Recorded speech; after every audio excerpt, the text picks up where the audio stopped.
Video शुरू करने से पहले हमारे चैनल को लाजमी सब्सक्राइब करें और इस नावल की अगली एपिसोड देखने के लिए ज़्यादा से ज़्यादा चैनल को सब्सक्राइब करी नचकी थी। अबू ने मेरा दाखिला हमारे शहर की एक यूनिवर्सिटी में ही करवा दिया था ताकि छोटी अम्मी घर पर अकेली न रह जाएं। मैं अब यूनिवर्सिटी के आखिरी साल में था।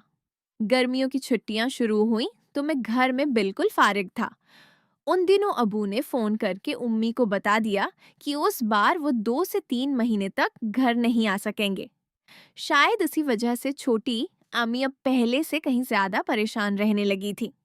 उनके लिए अकेला रहना वाकई बहुत मुश्किल हो गया।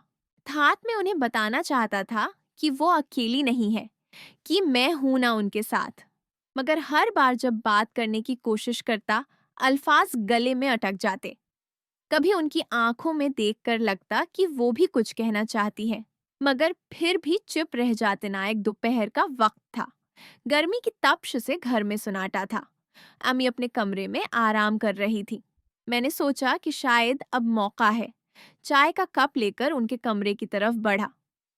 दरवाजा खुला था। अंदर जाते ही मेरी नजर उन पर पड़ी। वो बेड पर बैठी थी, हाथ में एक पुरानी सी तस्वीर पकड़े और खामोशी से रो रही थी। मैं रख गया। दिल में एक अजीब सी बेचैनी उठने लगी। ये तस्वीर, ये वही तस्वीर थी जो बरसों से अलमारी के एक कोने में पड़ी रहती थी। अबू और उम्मी की शादी की तस्वीर। मगर उस तस्वीर में उम्मी के चेहरे पर जो मुस्कुराहट थी, आज उसकी जगह आंसू थे। मैंने आहिस्ता से आवाज दी, आमी। वो चौंक कर उठे। तस्वीर जल्दी से तकिए तले छिपा ली। अरे तुम कब आए? उनकी आवाज कांप रही थी। मैं उनके करीब बैठ गया। आमी, आप रो रही थी। उन्होंने सिर झटकाकर इनकार किया, मगर आंखें सब बता रही थी। कुछ नहीं, बस यूं ही याद आ गई। मैंने हिम्मत करके पूछ लिया, जो बरसों से दिल में दबा था। आमी, क्या अबू के न आने से आपको डर लग रहा है, या कोई और बात है जो आप मुझसे छिपा रही हैं? वो एक लम्हे के लिए खामोश हो गए, फिर आह भरी और बोले, बेटा, कुछ बातें ऐसी होती हैं जो वक्त के साथ धुंधली पड़ जाती है, मगर कभी खत्म नहीं होते। मैंने उनका पकड़ा। आमी, जो भी है मुझे बता दे, मैं आपका बेटा हूं ना। उनकी आंखों में एक अजीब सी चमक आई, जैसे वो फैसला कर रही हूं कि अब छिपाना ठीक नहीं। ठीक है, उन्होंने आहिस्ता से कहा, मगर वादा करो कि जो सुनोगे उसे सुनकर तुम बदल नहीं जाओगे। मैंने सर हिलाया। दिल जोर जोर से धड़क रहा था। क्या राज था जो 5 साल से उनमें दबा था? और क्यों अबू के दौर रहने से ये राज अचानक जिंदा हो उठा था? नहीं है। मैं उन्हें बताना चाहता था कि इस घर में उन्हें प्यार करने वाला कोई और भी है, जो कभी भी उन्हें उस तरह अकेला छोड़कर नहीं जाएगा। मी की परेशानी देखकर दिल बर्दाश्त न हुआ। मैं सीधा यास्मीन चाची के पास पहुंच गया। उन्हें सब कुछ बता दिया कि छोटी अम्मी अब दिन रात रोती रहती है, बहुत परेशान रहती है और पहले से कहीं ज्यादा खामोश हो गई है। बात सुनकर यास्मीन चाची का चेहरा अचानक संजीदा हो गया। उनकी आंखों में फिक्र की लकीर खांच आई। ये तो ठीक नहीं है, चलो अभी चलते हैं। वो फौरन उठे और मेरे साथ घर की तरफ चल पड़े। रास्ते में वो खामोश रहे, मगर इन के कदम तेज थे, जैसे कोई भारी बोझ उठाकर ले जा रही हूँ। घर पहुंचते ही यास्मीन चाची सीधा छोटी अम्मी के कमरे में दाखिल हुई। छोटी अम्मी उस वक्त भी बेड पर बैठी रो रही थी, आंखें सरक, चेहरा नम। बहन को अचानक देखकर वो घबरा गई। जल्दी से आंसू पूंछने लगे और मोड़ लिया, जैसे कोई बोच्चे गलती पकड़े जाने पर शर्मिंदा हो जाता है। अरे तुम, छोटी उम्मी की आवाज लर्ज रही थी। यास्मीन, तुम यहाँ कैसे? यास्मीन चाची उनके पास बैठे, उनका थामा और नर्म लहजे में बोले, बेटी, तुम्हारे भाई ने सब बता दिया। तुम इस तरह क्यों रो रही हो? क्या बात है जो तुम मुझसे भी छिपा रही हो? छोटी अम्मी ने सिर झुका लिया। कई लम्हे चुप रहे, फिर आह भरी और बोले, कुछ नहीं, बस यूं ही दिल भारी हो जाता है। अबू के न आने से घर सुनसान लगता है। मगर यासमीन चाची ने उनकी आंखों में देखा। वो जानती थीं कि बात इतनी सादा नहीं। नहीं, ये सिर्फ अकेलापन की बात नहीं। तुम्हारी आंखें कुछ और कह रही हैं। छोटी अम्मी ने एक गहरी सांस ली। उनकी कांप रही थी। यास्मीन, मुझे खौफ है। किस बात का खौफ? यास्मीन चाची ने पूछा। आवाज में फिक्र भरी हुई थी। छोटी उम्मी ने आहिस्ता से सर उठाया। उनकी आंखों में आंसू थे, मगर अब एक अजीब सी संजीदगी भी थी। मुझे डर है कि अगर मैंने सब कुछ बता दिया तो ये घर, ये रिश्ते सब टूट जाएंगे। मैं दरवाजे के करीब खड़ा था, सुन रहा था। दिल जोर जोर से धड़क रहा था। ये क्या राज था जो बरसों से छिपा हुआ था? क्या वाकई कोई ऐसी बात थी जो अबू के दौर रहने से जड़ी हुई थी?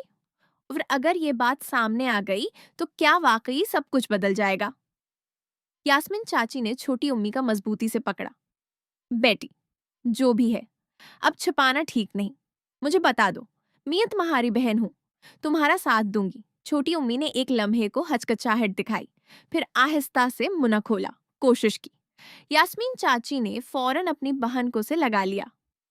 छोटी उम्मी की आंखों से आंसू थम ना सके, मगर वो अब भी कुछ कहने से हचकचा रही थी। फिर छोटी उम्मी मेरी तरफ पलटे और आहिस्ता लेकिन मजबूत आवाज में बोले, विकास बेटा, तुम अपने कमरे में चले जाओ। ये बात बड़ों की है। मैंने सिर हिलाया, जैसे मान गया हूं। कमरे से निकलने का बनाकर बाहर आया, मगर दिल में एक अजीब सी बेचैनी थी। सीधा अपने कमरे में जाने की बजाय चुपके से छोटी उम्मी के कमरे की खिड़की के बाहर आकर खड़ा हो गया। आज मेरी किस्मत वाकई अच्छी थी। खिड़की बंद करना वो भूल गई थी। पर्दा हल्का सा हटा हुआ था।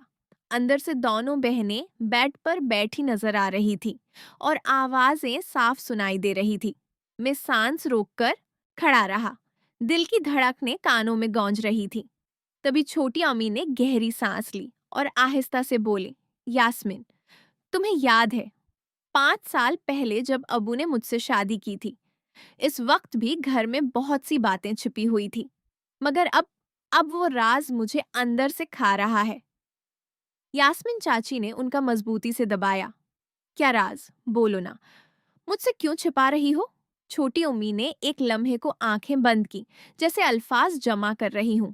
फिर आंखें खोले और कांपती आवाज में बोले, नी यास्मीन, अबू, वो मुझसे शादी करने से पहले एक और रिश्ता था।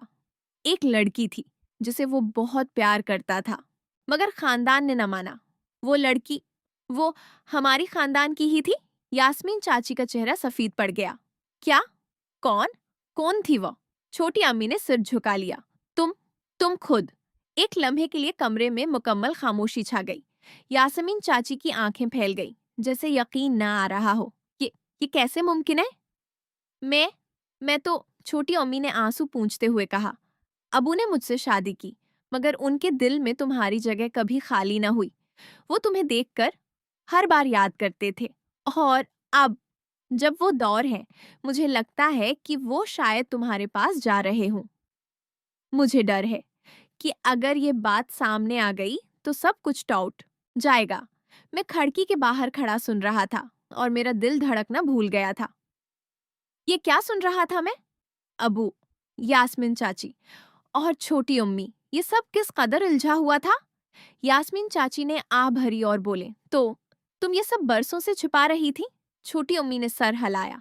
हाँ हाँ, क्योंकि मैं जानती थी कि अगर तुम्हें पता चला तो तुम शायद घर छोड़ दो। और विकास, वो तो अभी बच्चा है। बाहर अंधेरा गहरा हो रहा था। मैंने पीछे हटना चाहा, मगर पांव जड़ गए थे। अब क्या होगा? क्या ये राज वाकई छिपा रहेगा या अब कुछ और होने वाला है? छोटी उम्मी ने आह भरी और आवाज को थाम कर बोले, आपी, अब मैं अकेले रह रहकर बहुत थक गई हूँ। फरहाद अपनी उम्र के उस हिस्से में है जहाँ शायद उन्हें इतनी ज्यादा तौजा की जरूरत न हो, मगर मेरी उम्र तो सिर्फ 30 साल है। मेरे दिल में भी बहुत सी ख्वाहिशें हैं।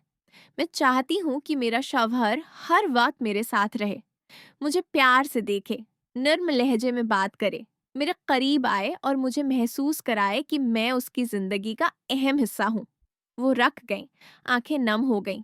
जब वो घर आते भी हैं तो अक्सर बहुत थके हुए होते हैं।